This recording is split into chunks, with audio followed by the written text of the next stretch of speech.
হে viewers, আমি অপু। গোটা ডিমের কারি আমরা সকলেই খাই, তবে অমলেটের এগ কারিও কিন্তু কম যায় না। আমাদের সকলের অত্যন্ত পরিচিত পছন্দের একটি রান্না। ভাত রুটি দুটোর সঙ্গেই দারুণ লাগে।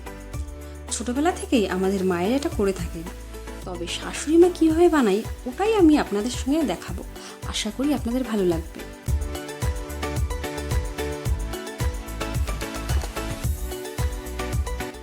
তো প্রথমে বানিয়ে নেব অমলেটটা বানানোর জন্য কুচি কুচি লঙ্কা ও পেঁয়াজ কেটে নেবেন।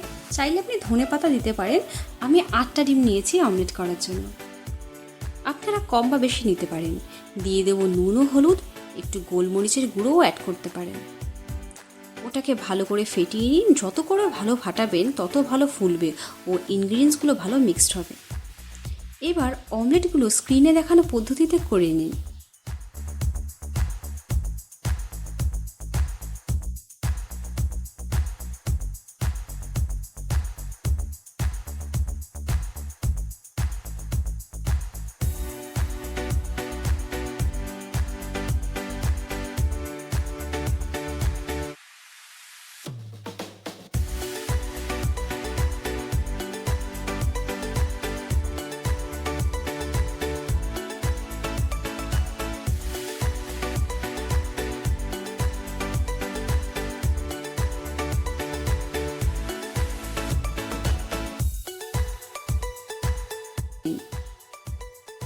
এবার তেলটা গরম করে নিলাম। তেলে জিরা, শুকনো লঙ্কা, তেজপাতা ফোড়ন দিয়ে কুচি করা 100 গ্রাম পেঁয়াজ দিয়ে দিয়েছি।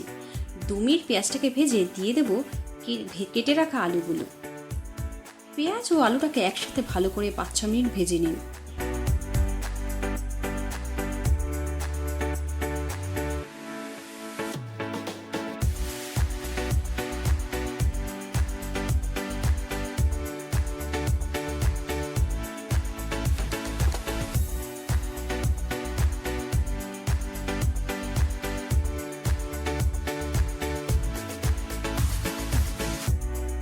দিয়ে দেবো মশলা। এই মশলাটা আমি তৈরি করছি 1 চামচ জিরে, 1 চামচ ধনে, সামান্য আদা, 4টে কাঁচা লঙ্কা, 4টে শুকনো লঙ্কা দিয়ে। সঙ্গে দিয়ে দেবেন একটা টমেটো এবং এবার সম্পূর্ণটাকে ভালো করে কষিয়ে নিন। কষানোটা আস্তে আস্তে করে যখন হয়ে যাবে,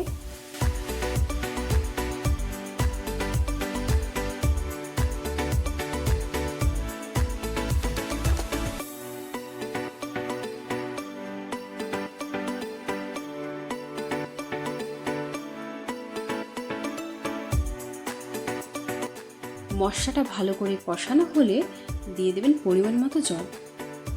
জলটা আপনি আপনাদের পছন্দের মতো দিতে পারেন, তবে যেহেতু অমলেটটা জলটা সোক করে, খানিকটা জল বেশি দেওয়াই ভালো।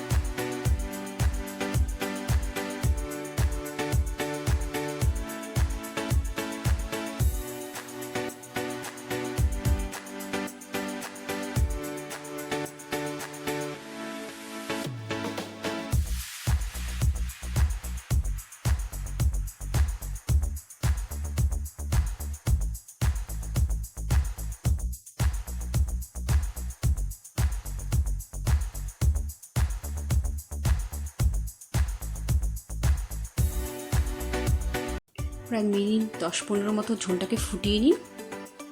ঝোলটা ফুটলে এবার দিয়ে দেব ভেজে রাখা অমলেটগুলো দেওয়ার পর আরও 4 থেকে 5 মিনিট ফুটিয়ে নিন। অমলেটগুলো যখন সফট ও জুসি হয়ে যাবে তখন ওকে দিয়ে দিন সামান্য ঘি আর গরম মশলা। আপনি যদি গরম মশলা না দেন, আপনি ধনেপাতা দিতে পারেন। এভাবেই তৈরি হয়ে যাবে আমাদের অমলেটের এগ কারি। এটা গরম গরম আপনারা সার্ভ করে আপনারা খাওয়া শুরু করুন, তাহলে খুব ভালো লাগবে। রান্নাটা আপনার পরিবারের সঙ্গে এনজয় করবেন। Thanks for watching the video.